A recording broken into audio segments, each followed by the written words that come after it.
Welcome into the Pats Nation. I'm Corso. CATONE is here. Joe's with us in the booth. You are watching on YouTube, listening on iHeartRadio, Apple Podcasts, anywhere you podcast. And when you're on YouTube, make sure you subscribe.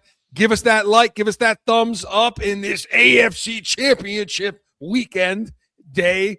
Ooh, I'm like, you know what I mean? I'm fired up. But we want to hear from you in heated hotline, 855-313-PATS, PATS. It's a message line 24/7. Leave us a message. There's a ton to talk about. Have a take, or you can email us in our mailbag, corso.catone@gmail.com. Hey, we're going to break this whole thing down today. We're going to start it with Drake Mania, talk about the quarterbacks in this game. Drake May, and of course, Stid. Is it Stid? Stiddy.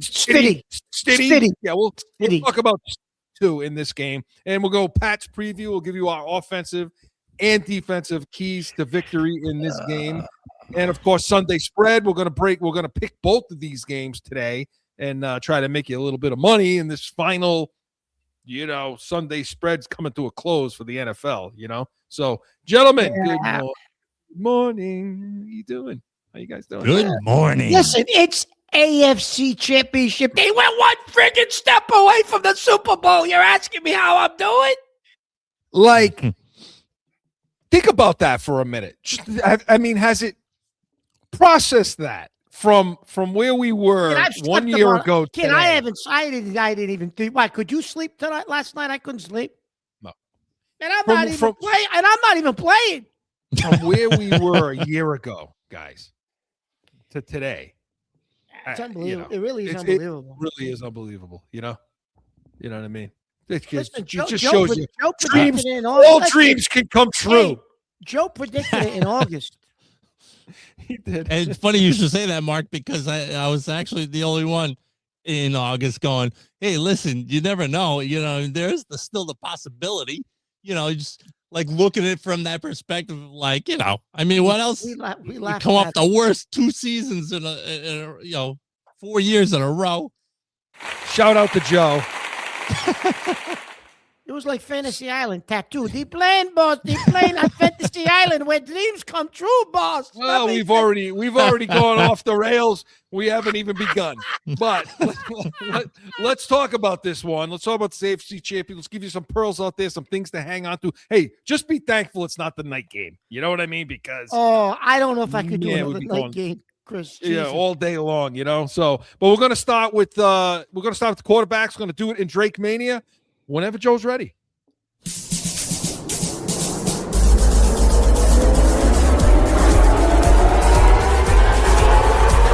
what I'm talking about. Not good news. On the second to last play in overtime, Bo fractured a bone in his right ankle. He's scheduled to have surgery Tuesday of this week, which will put him out for the rest of the season. Steady's ready to go. And it was the second to last play before he threw the pass to Mims.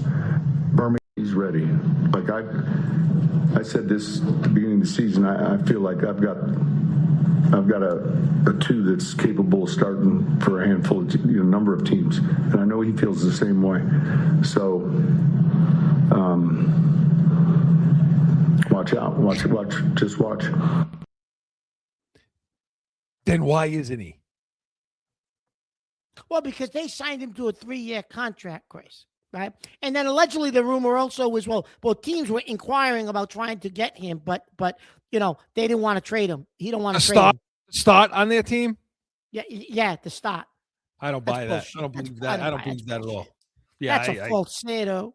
That for sure is absolutely a falsetto. So here we are. Stiddy's going to be playing in this game, and I had to play that because does Peyton really believe that, Mark?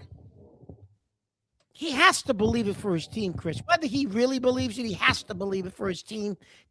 What's he going to say to these guys? We're screwed, guys, right? He's too good of a coach to really believe this, what he's saying. I don't know. Maybe it's more about him than Stiddy. Maybe his ego is I can get any quarterback ready. I'm that good of a goddamn we've seen that before. We've seen that ego before, haven't we? Yeah, maybe. Yeah, absolutely. And maybe that's part of, and you know who he's good. His best friend in the coaching for one of his closest friends in the. Well, I was going to ask you that too. Is Belichick. Yeah. So, and I'm wondering, know, has that conversation happened this week? Has the discussion happened about in regards to what? In regard to this is how do I stop Drake May or beat that defense? McDaniels. Yeah. More so like what are we looking at with McDaniels' offense here? What's going to be the has Belichick weighed in, you think? I don't privately know. To help him out? Because if there's one former paid look, Brewski wants him to win, McKinney, Harrison, all the former guys, McCourty's, they all want New England to win this game. But there's one former Patriot that does not want them winning this game. And that's Bill Belichick. You know it. You know he doesn't want that. Yeah. I don't know, Chris. I mean, do you honestly think what's he going to do? Tell him about what McDaniels is going to run? Like, but in all honesty, I mean, just watch the film. I mean, look, what's he going to? I don't know how much. Team, watch the film. What insight is he going to give on Drake May? Yeah. He clearly was wrong with his draft analysis of Drake May. Clearly. So okay. He was on the coverage of the NCAA college playoff championship game. It looked like somebody stuck a goddamn one of those air pumps up his ass. He blew up, for Christ's sakes. I don't know what happened to him. He looked atrocious. The 23-year-old's killing him. He'll be dead in 6 months. She's killing him. There ain't enough blue film. Live by the 3, die by the 3. Jesus Christ. Okay. All right. Let's pull this thing back. So talking about these quarterbacks now, Mark, okay?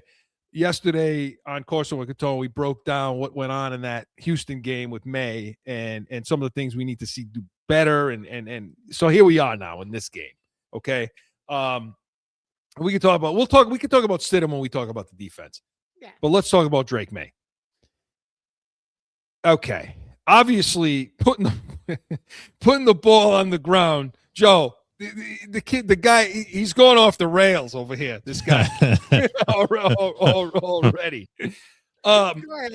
Talking about Drake May, putting the ball on the ground as much as he's put it on the ground. Now, again, yesterday we talked about, is it all him? Is it all on him?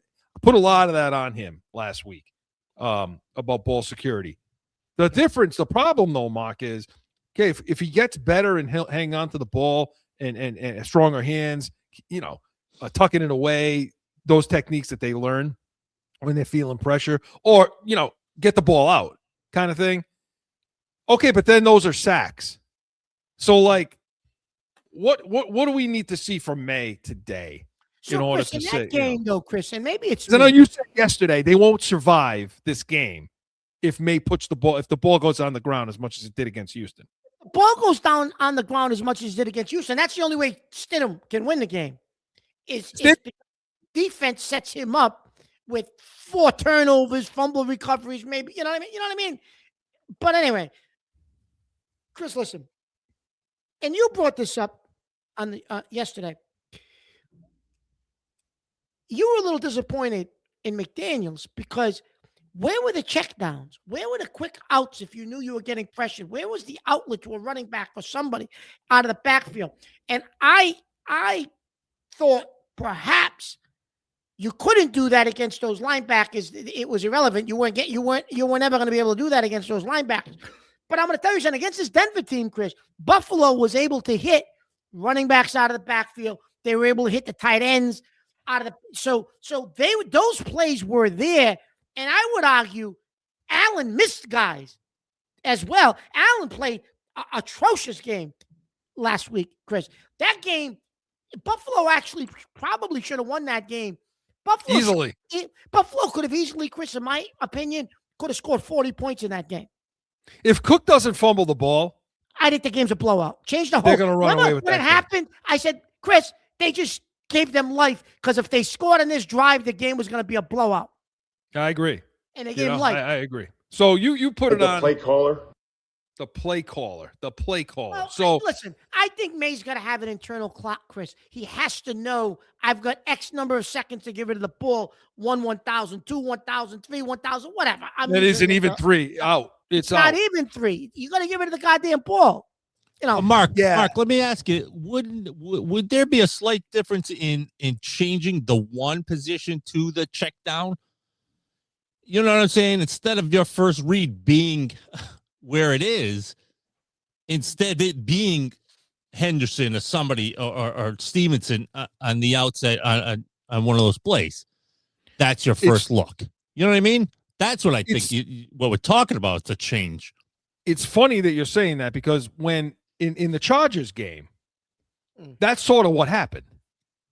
So, like in the Chargers game, you could see what was going on, with May, and McDaniels came in and basically said, what I think happened, because you could see it from overhead. I think his vision shifted from the deep safeties down to the box. Obviously you had to find where James was at all times, but down to the box and reading linebackers so that we can hit those quicker, short, make those checkdowns your number one read, like you're saying, Joe.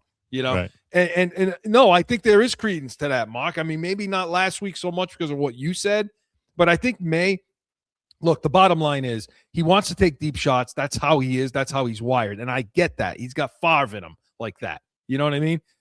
But he also has to understand, too, the deficiencies they have out in their front. Now, I think he could have helped. What people haven't said a lot about last week, and I think that he needs to do a better job of, is setting protections better. There was a play last week where he had Ramondre Stevenson in the backfield with him, and he released him.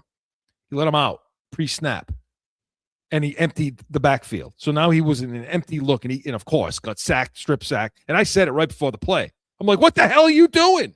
Why are you letting him out of the backfield? Campbell's going to get run by right now, and you're going to give up the ball. Boom, there it was. There it was. You're right. There it was. So McDaniels can call what he calls, but Drake May has got to do a better job today of setting his protections. Mm-hmm. He's got to do a better job of seeing it, understanding it, and keeping the help where he needs it. And Chris, he's going to have to do a better job of setting his protections and understanding what he's looking at, because Houston, Chris, basically comes at you. They don't do much blitzing. They basically just rush the four guys, drop 7 back, put them in the zone, and that's pretty much what they do.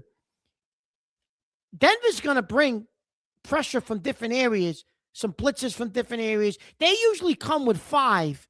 They usually bring an extra guy, but you don't know where it's coming from. Yep. Their edge guys back. Kid Bonito is good. He was tied for he was up there in sacks with Anderson and all those guys. So he flies off the edge, but he's not as strong, Chris. He's not going to bull rush Campbell. Campbell does better, Chris, with those speed guys than a guy like Anderson who can grab you, move you, go through you. The kid from Denver doesn't necessarily do that. And Denver gets pressure up the middle. Their defensive tackles can get to the quarterback. But May, Chris, to your point, is going to have to be able to understand what's in front of him, especially because Denver will do things more than Houston did. Houston wasn't doing that. Denver's going to do that. Yeah, it's going to be like when May comes to the line, what you saw against the Chargers is what you're going to see a little more of. So you're going to see a lot of those 2-man games, 3-man games, overloads. Yes. We're going to be back to that again. Yes, and when we get to the offensive keys to victory, we're going to talk more about this. Chris, that it was a good thing that we saw that with the Chargers, because I think now you can go back to that film and say, hey, you remember this? Well, here's what Denver's doing. And it's incumbent upon May to see this. Okay, read this. He didn't necessarily do it against the Chargers, Chris. No, he didn't. But luckily, McDaniels did. But he's going to have to be able to read some of that pre-snap and set his protection properly, and keep Ramondre Stevenson in the backfield, and bring Hunter Henry in, or bring the tight end in a little bit, and let's chip. Let's get a help. Let's get some help here. So that, to me, this is a big deal for him. I have no issues with his accuracy. They're saying the weather now is going to be, now it's going to be like 30 or below. It was supposed to be in the 50s, Chris. All of a sudden, that forecast changed. And that's fine. But as long there's no precipitation, You know, That's so I don't know the that the key. cold I don't is going to think really. I don't think he Yeah. likes precipitation. So you're right. As long as it's if it's in the 20s, he'll be fine. Right. So I'm not worried about him delivering the ball, accuracy. What I'm worried about is him not having the internal clock, setting those protections properly, getting them in and out of good or bad plays, especially in running game, because the running game is going to be important. When we get into the next segment, we'll talk about that. And I know you'll want to talk about that. But getting him in and out of good running plays. Get out a bad one, get into a good one, because first down is going to be important for this team. Chris, there was some situations too on this past Sunday that I thought he could have ran out of the pocket more. There were some openings that he hesitated and didn't go through, and he could have went through openings and got yards with his feet, and he didn't. And I think he's going to have to do that this week, Chris, against this defense. There'll be opportunities for him to run with the football like he did against the Chargers. Against the Chargers, what do they have? 60, 70 yards rushing. I think there will be opportunities against this defense to do the same thing. Yeah. Hey, listen, we both agree that Josh Allen had a terrible game. Yeah, he did. Yeah. Well, here's the thing, Mark. He was 25 of 39. He threw for 283 yards and 3 touchdowns. He threw 2 picks, and he fumbled the ball 3 times. But the point is, he threw for 3 touchdowns. The Buffalo Bills, Mark. Chris, he also ran for 66 Chris, the yards. game goes to overtime. Yes. Joe's right. And they got a shot to win. And if Cooks holds on to that damn ball, Buffalo wins the game. And Which I think he did. Oh, I think know. that's a catch. Well, yeah, I don't know about that. But listen. I mean, his knee's on the ground. He's being listen, touched. we got Buffalo coming here today in a snowstorm. Instead. I know. 400, but listen, they gave up 449 yards of total offense, did Denver. Yes. And I will argue to you that Buffalo doesn't have nearly the believe it or not, don't have the weapons that New England has. New England's got better weapons than Buffalo's got nobody. No. They got Cooks, and that's about it, and the tight ends. But their wide receivers, Chris, with all their injuries, they got nothing at the wide receiver position. Nothing. They got tight ends, and they got Cooks. And you're right. They got all those yards against that defense. But you got to give him the ball. So Drake May, the big thing today, it's you can't turn the ball over. But what does that mean? That's why we're here. What does it mean? You can't give him the ball. But I've been hearing that all week, but I haven't heard anybody simply, how do you not give him the ball? How is it that you not do that? Okay. Well, you have to have more situational awareness. Your pre-snap reads have got to be better. You've got to see what's happening on the defense a little better than you did last week, and you got to get your protection set better. And you got to understand that you got to live to play another day, and that's how Drake May will have a much better game than he did last week. So Drake Mania was presented by Corso and Catone, the real deal New England feel. Saturdays, noon Eastern. Hey, next week we're going to have our breakdown of this game. Hopefully a preview of Super Bowl 60 and the Patriots in it. We'll see. Well, let's not get ahead of ourselves. But when we come back, want to go into Pat's preview, talk offensive keys to victory, and so much more. No flipping. Guess what? I got a fever. And the only prescription is more CORSO and CATONE. Saturdays at noon.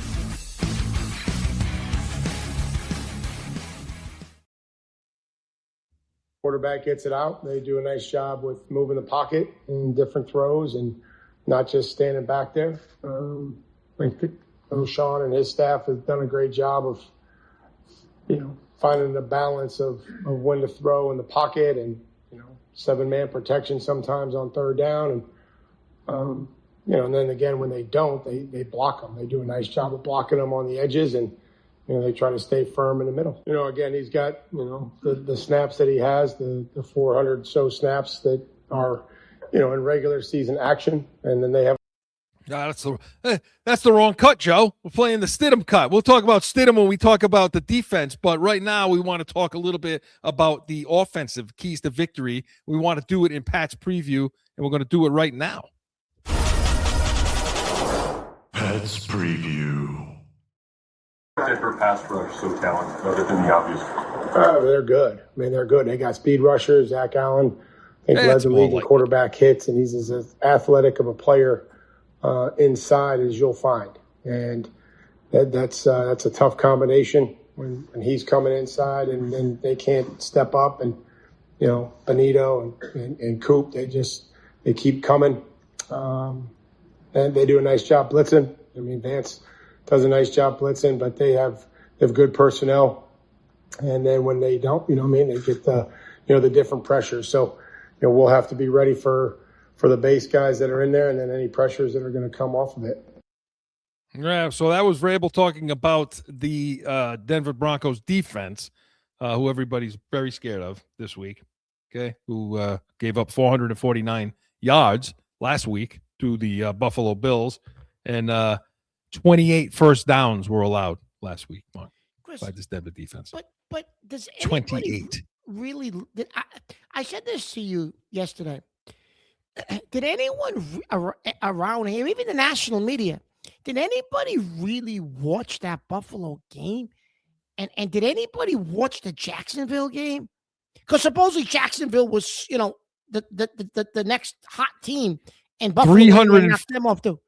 346 yards did Denver give up to the Jacksonville with 22 first downs and 34 points. Go ahead.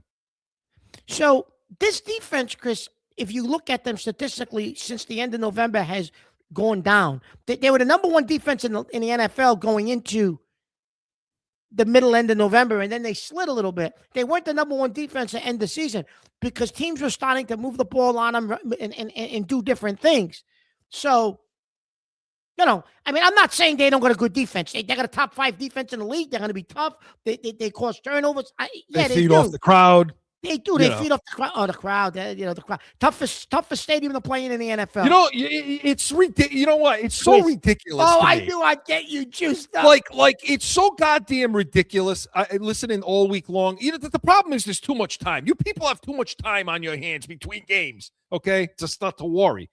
All of a sudden, this is the toughest place that's ever been to play a football game in now. This is the big house. You know what I mean? This is Seattle now. This is Arrowhead.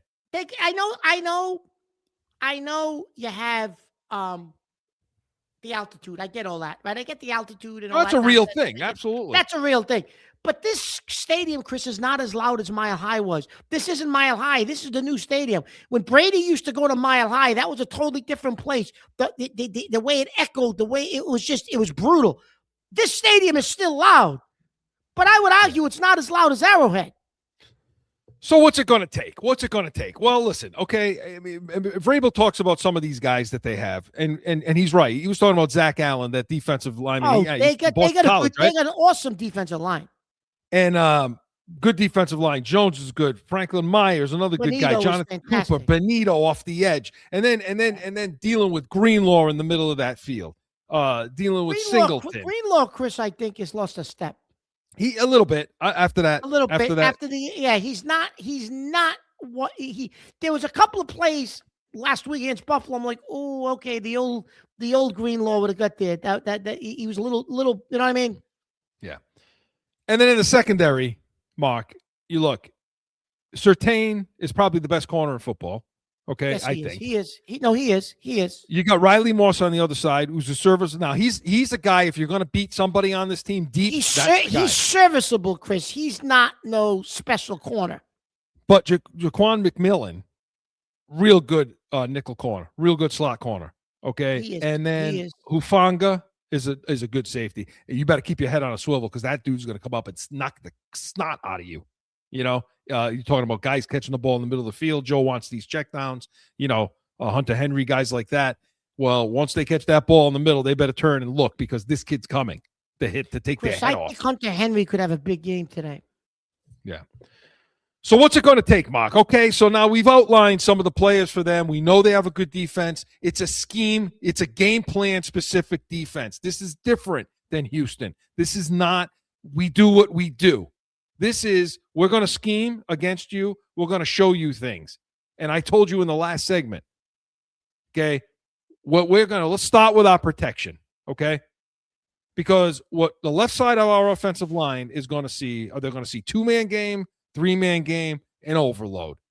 2-man game, it's simple. One guy picks Campbell while the other guy comes on his inside. Or vice versa with Wilson. And it's incumbent upon the two guys, the guard and the tackle, to be able to read it, pass it off, okay, and be able to handle that. They weren't able to against the Chargers. How do they do it today? Chris, I think a couple of ways you can do it. I think to mitigate that pass, that rush, Chris, and to counter it,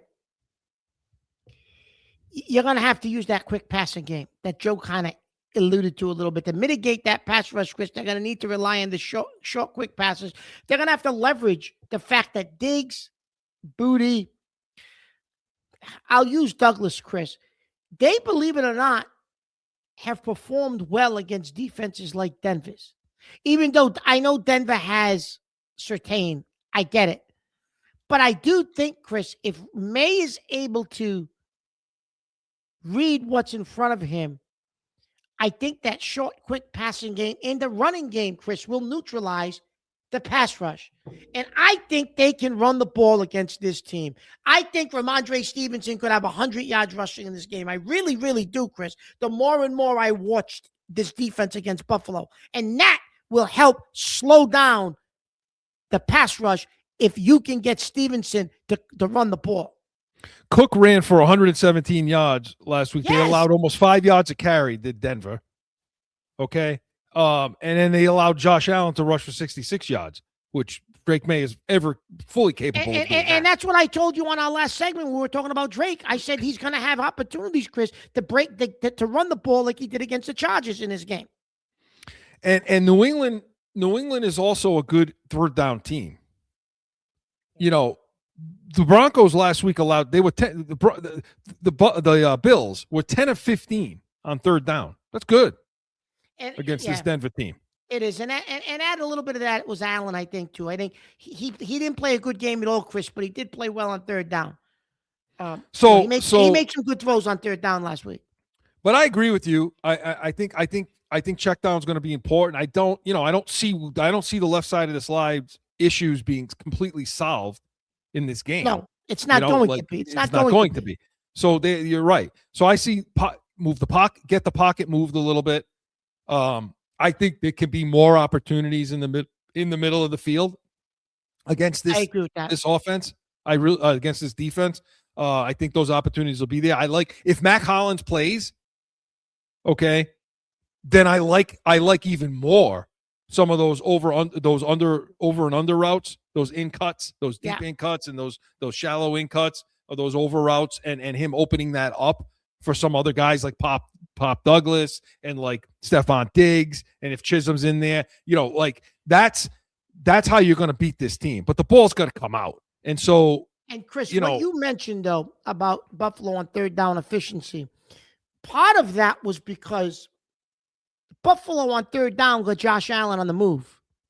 Yeah. And that's why he was so you mentioned last segment, you're going to have to get Drake comfortable and maybe move him around the pocket, get him, let him roll out and similar to what he did in that first game. Remember the first game at Buffalo? And listen, do you think this place is going to be any louder than that Buffalo Stadium was that night on a Sunday? Again, I told you what I think. Like it's a loud place, and I get that, and I understand that, but it isn't Seattle. So, but what you did, Chris, to mitigate some of that night in Buffalo, remember May rolled out several times in that game to complete passes to Diggs, to Henry. I think you're going to have to do that today. And I think it's incumbent upon the play caller to McDaniels in this game. Sometimes McDaniels, Chris, waits too long to adjust. He gets stuck in whatever he thinks they should be doing, and he adjusts too late, and that drives you crazy. It drives me nuts because you could see it. It's there. He was great in the Chargers game, in his adjustments. Not so good last week. So I want to see what he does and how early he does it in this game, because there are going to obviously be some adjustments that have to be made with getting May comfortable. And that's what this is about.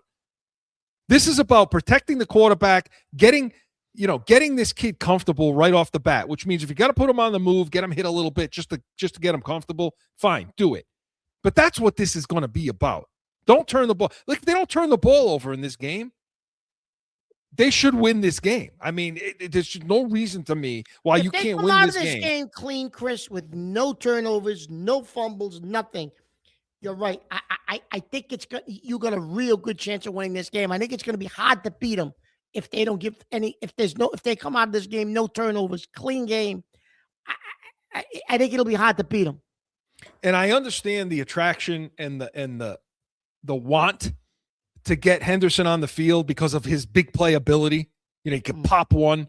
You know, like if there's no contact and he's clean through the line, he'll go. No, he's gone. You know, yeah, he's gone. The problem that's the go-to of what you guys what we're all talking about the check down quote unquote game and that short game at the beginning, but using that as a choice and using Henderson as the guy to pop it out to him and let him explode. And then Denver's on the in the ropes trying to figure out what we're doing. Chris, it's tough to get him in space because to me, when you put him in that passing game, all his explosive plays this year, Joe, have been through the running game, not in the passing game. It's to me, Chris, when bouncing to the edge. Yeah, when you get him in the passing game, Chris, once he catches it, it's almost like he runs into contact and he goes down. And I was just about to say that. The problem is, Joe, he's been running to contact. He went through this spell in the season where he was running to contact. You know, that's it. You know, like, well, you saw last week where Stevenson got the ball. He started on the left. Okay. Bounced it out. He spun. It was just one play he started. He put a spin move on somebody, and there was a crease. And then he bounced. And it was a huge gain. Henderson just can't, he's not giving you that. It's one look, one read, runs to contact, down. And so to me, in this game, I'll tell you what I like. You know, I need to see Stevenson healthy and in this game more so than Henderson. And I want to see them utilize Stevenson in the pass game. This is the game today where he's releasing out of the backfield, where you line him up wide, where you see Stevenson lined up on the outside. And let's see if a linebacker can come out. Let's see if Greenlaw can come out and cover this kid. Are you going to need to keep him in, though, for pass pro? Possibly, but I think if you are going to go spread, if you are going to go empty, I want to see what that looks like. And I also want to see that release through the B gap and run that little corner route, run that little 7 route there where he releases through B and then he ends up running to the corner, you know, and Drake May hits that. So again, it's all going to be contingent upon protecting the quarterback. Obviously, we know that. But there are definitely plays that can be made against this defense. You know, and we've seen teams do it. We've seen, you know, nobody in New England thinks much of the Jacksonville Jaguars. Nobody does. I do. I think they're a good, talented offense, but nobody else does. But they put up 346 yards on this team, 22 first downs and 34 points. So, you know, now you're going to tell me, well, you don't have the offense Jacksonville. Well, I haven't heard that. So, you know, so to me, I think you can do it. It's just a matter of, you know, how much is Josh McDaniels going to be willing and able to adjust quickly, like you said, Mark, and then we'll see what happens. So give me your final 2 keys to victory offensively, and then we move on. Running the ball. You're going to have to, Chris, I honestly think you can run the ball on this team. You're going to have to run the ball, and May's going to have to run the ball. He's going to have to do what he did against the Chargers. When this game's over, if we win, you know what the stat line's going to be? Ramondre Stevenson, 130 yards rushing. Drake May, 50 yards rushing. 60, something like 60 that. yards rushing. No turnovers, 50, 60 yards rushing. And that'll open up everything else you talked about, Chris. The reads, the setting protection, play action. Play action. That'll open up all of the stuff that you mentioned, Chris, if they can do those 2 things.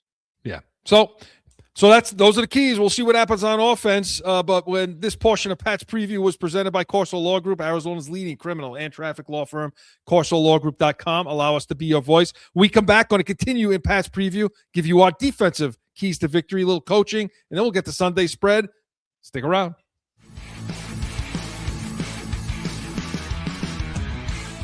No one ever thinks they will be in need of a criminal or traffic lawyer, but things happen. CORSO Law Group is Arizona's leading criminal and traffic law firm. Call or go online to CORSOLawGroup.com and talk with these expert attorneys.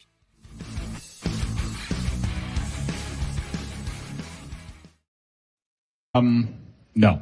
I don't think much of Jarrett Stidham. I didn't think much of him when he was here. It's going to be interesting to see how Sean Payton adjusts because he has sort of built that offense around Bo Nix and really featured his running ability. Like, they have a lot of designed runs, a lot of boots. Jarrett Stidham does not move. He does not move well. He is heavy-footed. He is not a very good athlete. He can make some throws once in a while, but he always seemed to me as a guy who got flustered easily, would look at the rush. You can get pressure. I mean, I think it's going to be 3 weeks in a row of the same game plan. And that was, of course, Greg Bedard of the Boston Sports Journal talking about Jarrett Stidham and this Denver offense. So now, Mark, throw out all the stats from the week prior weeks with Bo Nix because they don't have him now. Okay. Yeah. So what do they have? What do we need to worry about playing this off? Because look, I'm going to say this real quick on Stidham, and then you go. Steady. Just let's keep in mind, everybody out there, this one thing, okay? This is an NFL quarterback, okay? And every NFL quarterback, if you give him a clean pocket and somebody's open, can step up, stand up, step into a throw, and deliver a throw. Absolutely. That's why they're in the NFL. Okay. Go ahead. Chris, the key is going to be you're going to have to rattle him. And when I say rattle him, similar to what you did to C.J. Stroud, you're going to have to get pressure on him, Chris. You're going to have to bring pressure. You're going to have to get to him early. Yes, the first 15, 20 plays will be scripted by Sean Payton. I get that. That'll be the most comfortable you see him all day. And he'll probably look pretty good. But then you're going to have to settle in defensively. The key to this game, Chris, is you're going to have to rattle him into mistakes. Because every game he has started, Chris, in the NFL, he's only started 4, by the way. Right. He's had 2 interceptions, I think, in every game. At least 2 interceptions in every game. He's thrown 2 interceptions in every game, Chris. So if that's going to be the case, and going in, if we can rattle him, we'll get at least 2, maybe. That puts you in a pretty good situation, Chris. Maybe you get 3, not 2. When I look at the strength of this offense, it's their offensive line. Now, when you say, okay, they got a good offensive line, with over there with Bowles, and I would say Garrett Bowles is one of the best tackles in football. He is. And with that being said, Chris, will we be able to rattle him then because of that offensive line? Okay. How do you get pressure? I tell you this. Bowles, like I said, is one of the best left tackles in football against a rush. Okay? Pass protection. This is a good Denver team that can pass protect really well. They have not been a good running team lately. No, lately. Earlier in the season, they were running the ball a pretty good clip. Now, they may get their running back healthy again. Dobbins, right? It's going to be a game-time decision, I think. But, so they can pass protect, for sure. But I don't know that they can run the ball that well. And for New England, okay, let's just start it from the beginning. Because, look, how do you protect a quarterback that doesn't play? That hasn't played, that doesn't know what you try to run the ball. You try to run the ball, yeah. You try to put him in 3rd down and manageable. You don't put him in 3rd and 8s, 10s, 12s, negative plays. You don't do that. You try to get him into 3rd and 3s, 3rd and 2s, 3rd and 1. That's what this team's going to try to do for Stiddy, okay, in this game. And I don't know if they can do that, especially how New England's run defense has been playing because guys have gotten healthy now. Tonga's back. Okay. And this is another week now, even more healthy than he was the previous week. Milton Williams has been great in the running game. I love how Ellis, and I've been on their ass all season long, these backers, Mark. Okay. But the way Ellis and Spillane and even Gibbons, for that matter, have been coming forward and filling and their run fits, making their defensive linemen right, getting into the proper gaps, setting that wall, building that wall. They've been great. They've been the best defense in the playoffs, this team. Yeah, they have been. So if you can stop this team from running the ball and say, no, we're not doing that today. Stidham's going to have to throw the ball 40 times to beat us. Stiddy's going to have to beat us. Yeah, Stiddy. That's the key. So Good. Listen. This is the kid that I want to take. It's been a while since we've talked about taking a quarterback off his spot. Right? Mm-hmm. So many of these quarterbacks can run. Yes. So many of them can get out and they can move and they can make plays. I'm not saying. Well, I think he can move, Chris. Not as well as Nick's, but I think he can move out of the pocket and make plays. I don't agree necessarily with everything Bedard said about how flat-footed he is and how heavy-footed he is. He is. I don't think he is, but I think he can get out of the pocket, Chris. But Bo Nix, okay? He's not Nix. No, but Bo Nix ran for 450 yards behind the line of scrimmage all season long. That's how much they move him around. You can't do that with this kid. You can't do it. It's going to be overload. He's not going to be able athletically to do that. And to me, I think you need to force him to do it. I think you need to get him off his spot, because the only chance this kid has of having any success against you is if he stands in the pocket and has a clean pocket and can deliver a football. That's it. He's not going to do it on the run. He's not going to make off-script plays. This is not going to happen with Stidham. Yeah. So how do you do it? Yeah. How do you do it? You have to, we talked about rushing 5 guys, pinching Chris, and coming up the middle. You're going to have to do what you did against the Chargers. Because against the Chargers, after the game, some of the players told some of the Patriot players, we had no idea what you were in. We didn't know what you were doing on defense. Listen, if you are able to do that against this team today, if Hebert didn't know what you were in, and listen, he's a better quarterback than Stiddy. You're going to tell me you can't confuse him after the first after they script those first 20 plays or whatever they're going to script? You mean to tell me you can't disguise what you're in against him? He who hasn't started a game in a real game against real starters since 2022. I don't give a shit. He won scout. He does whatever he does in practice. That's a bunch of horse shit what he's doing in practice. Yeah, I agree. One of their players said today, he's running it better than the starter. No, he's not. No, he's not. He's not running it better than Bo Nix. Go sell that to somebody else. Go sell it to somebody else. Come on. I got a goddamn piece of land, too. Piece of swamp land. I'll sell you for $1 million, you goddamn buffoon. If you think anybody's believing that story. No, he's right. But Joe, he's right. I mean, look, these guys have to believe in whatever they're going to believe in. They're one game away. This team, this offense, they're one game away from the Super Bowl. So they're going to be trying. They're going to be busting ass for this kid, no matter what they can do. Everybody on the scary part about Denver this week is the fact that every person on that team feels like they have to step their game up. There's a lot of pressure on the rest of the team. And but when you got a professional unit that all feels like they need to lock in even more, that's a little dangerous when that happens. That's when things that shouldn't happen. You know what I mean? So, again, and it's got to happen early and often. So I'm with you. I'm lighting this kid up. You have to, Chris. You have to. And then that brings us. Nationally, though, you're right, Chris. They turned this kid into Joe Montana, Joe. I know. They turned this kid into Joe Montana this week. You should be offended, Joe. Joe! How about the guy that was on the Rich Eisen show this week, Chris, saying that his A game, Stidham's A game, and May's A game, there isn't much difference if they both bring their A game. What A game? Rich Eisen looked at him and said, I think his name was Jordan Schultz, and he said, you mean to tell me Drake May's one of the finalists for MVP, Stidham's A game's as good as Drake May's? And he said, yeah, he really is. Let me ask you this. That's how crazy it's become this week, Chris. What quarterback in his rookie season played in other stadiums against every other team, and every star player and every head coach from the other team said something about that quarterback, meaning Drake May, last season?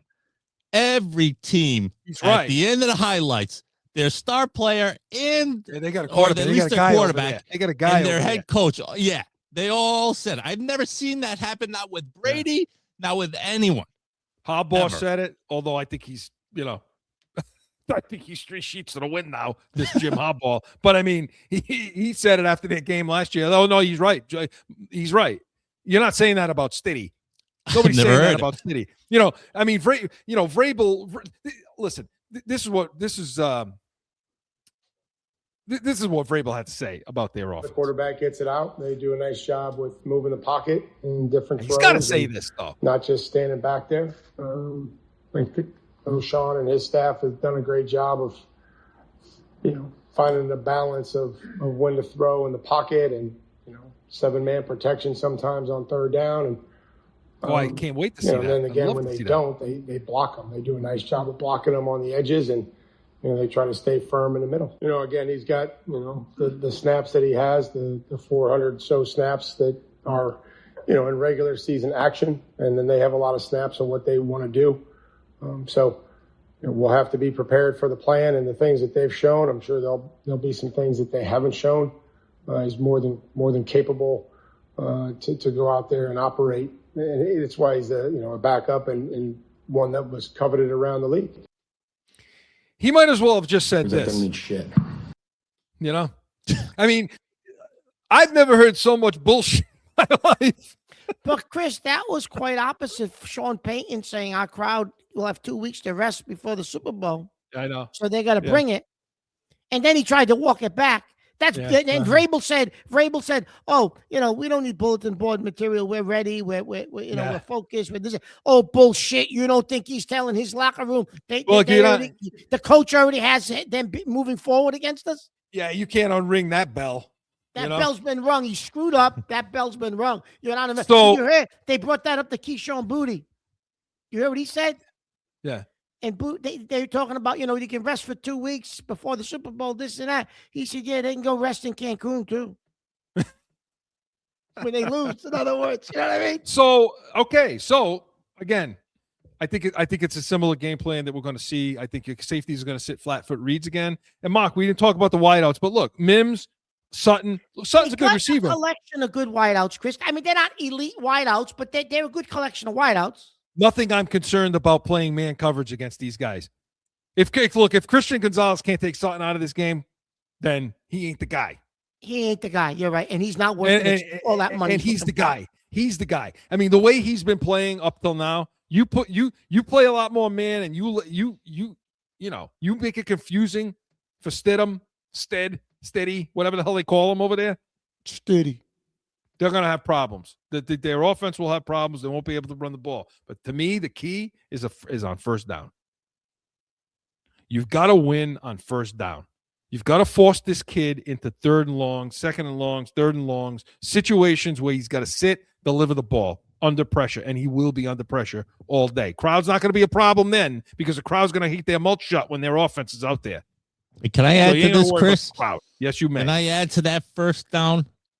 One of the key players in this, to me, is somebody's got to light a fire on the Barmo's ass and get him, because he's only got enough airways to do first down and get pressure in there early.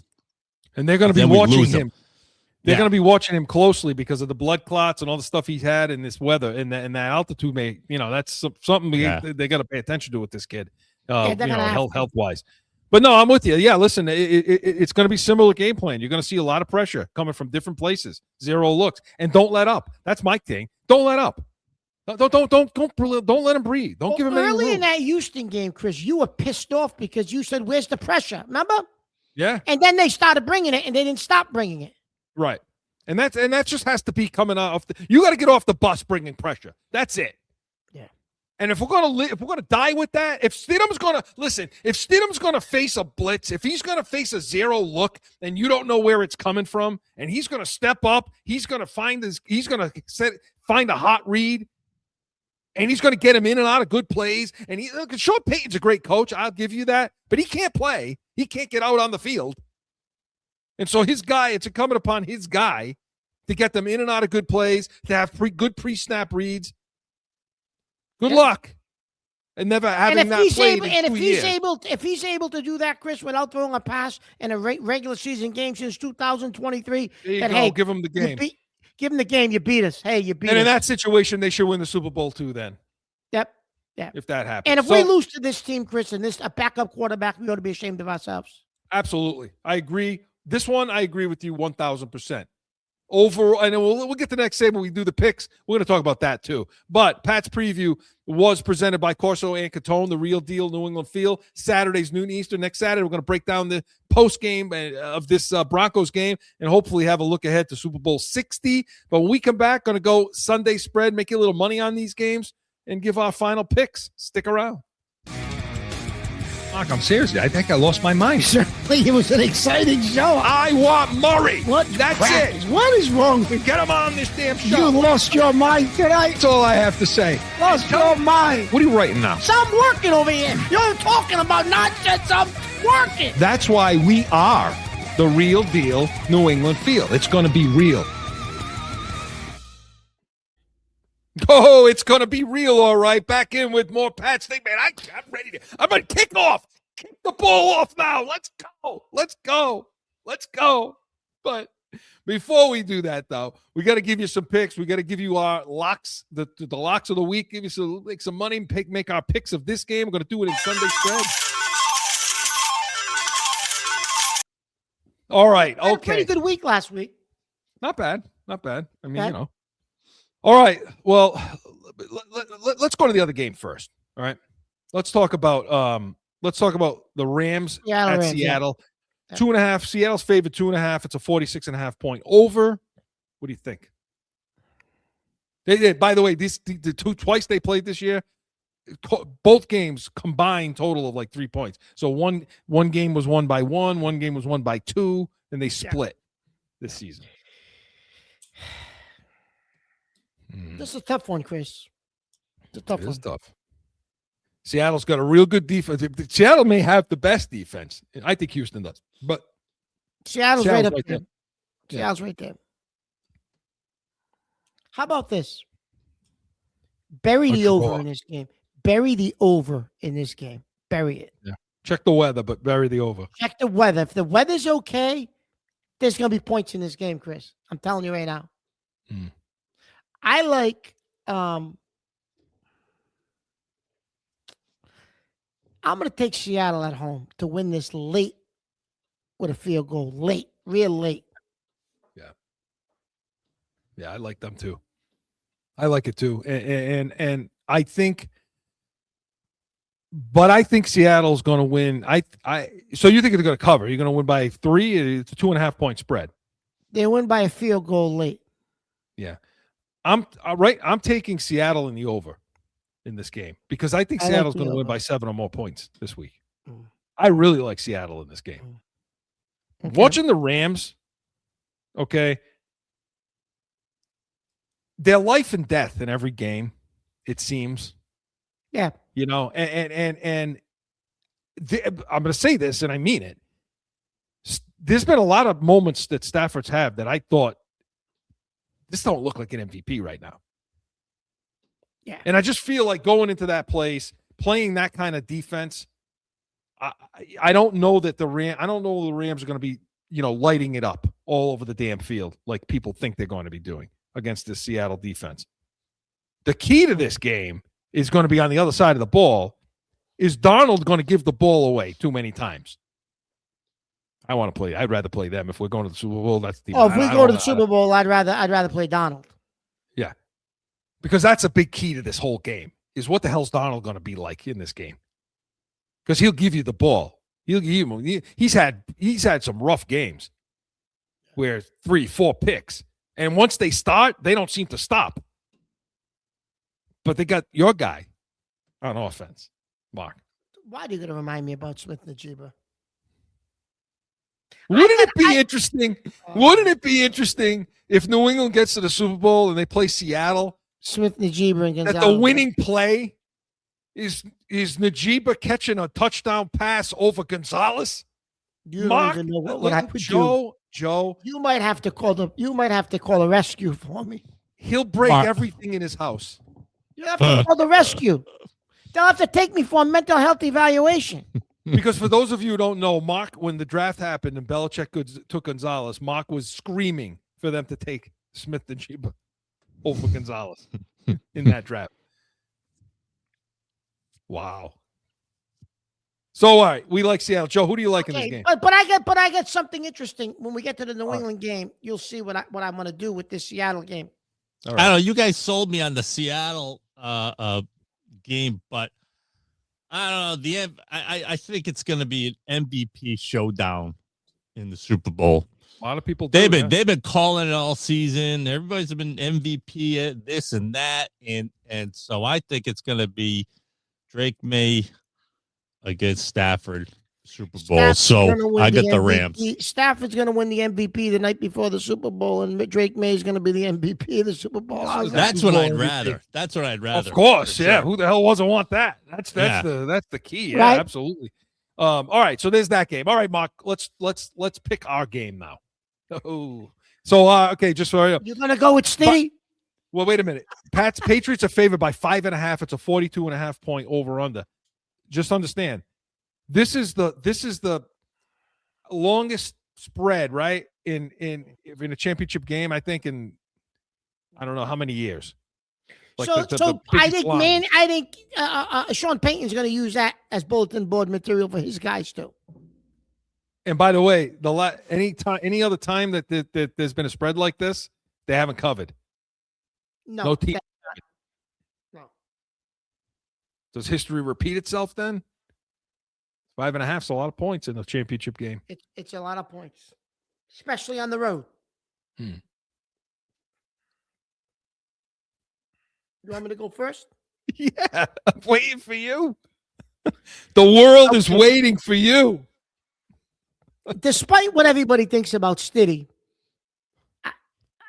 I don't think Stiddy ain't gonna pull it off. Yeah.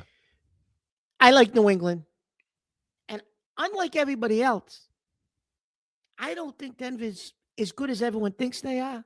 They've won a lot of games late, last possession, against teams like the Giants. Yep. In their home every game. In their home stadium with this vaunted crowd, the Giants had them beat. Where's Paul from Providence? Where's Paul, his Giants? where the hell are you, Paulie? God damn it, Paul! If the friggin' Giants won that game, we'd be playing this game at home. We'd be playing this game in Foxborough. Listen, 31-17 Patriots. That's an interesting number because I have it at 34-17 Patriots. Okay, so you're kind of in the same ballpark as me. Look, Mark, you can't. Buffalo scored 30 points with almost 500 yards of offense. Jacksonville scored 34 points with 350 yards of offense. Even Green Bay scored 26 points with 362 yards of total offense. Yeah. And that's against their starter. That's against Bo Nix, who isn't giving you the ball back as much. You know, where there's going to be, and when I say about Bo Nix and I say about Stidham playing offense and how's that help the defense? Well, if there's more 3-and-outs, that means Drake May gets more opportunities with the ball. So if Denver's got to punt more, that means we get more chances on offense. That's why I think they could score the 34 points. Yeah, I got a 34-17. I don't think I have any issue covering, and that also takes care of the over in this game. You said you wanted to do something different. What do you have? Something special you said. So I'm writing it down, so make it good. Okay, so you take Seattle, given the 2.5. But then I'm going to tease. Are you allowed to tease only 2 games? Yeah, you can. Absolutely, You can. I'm going to tease New England and the Rams. And I'm going to hope that Seattle wins it late with a field goal because I'll win that bet. And then the Rams are going to get 8.5 points. And I'm going to and the Rams are going to so I'm going to win both bets. There you go. Interesting, huh? So you're going to take New England's line at 5.5, and you're going to give. And I'm going to tease them down so that it's half a point or whatever. Half a point, whatever it is. And I'm going to go the other way I'm going to take the points. I'm going to tease up the Rams. So you're going to make it like 9-point spread, an 8.5-point spread. Yes. Yep. Where the Rams are getting that much, but Seattle still wins the game. But Seattle's going to win by the field goal. They'll cover the 2.5 though. Okay. Well, there you go. So there's our breakdown, and that's how you can pay attention, because we've been making some money this year with some of these picks, so pay attention to that. But the Pats Nation was presented by Corso and Catone, the real deal New England feel. Saturdays, noon Eastern. Next week, we're going to have our breakdown of this Broncos AFC Championship game, a hopeful look ahead to Super Bowl 60, Catone's comments, so much more. And come back to this show next weekend, 8 a.m. Eastern. Going to give a season recap.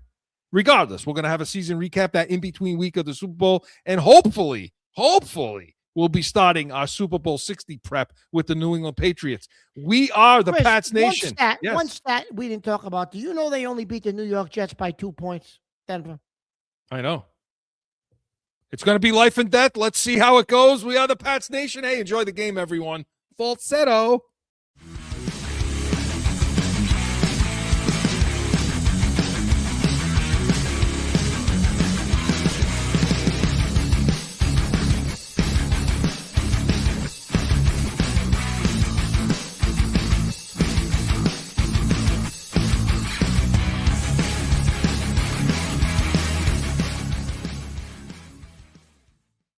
Chris,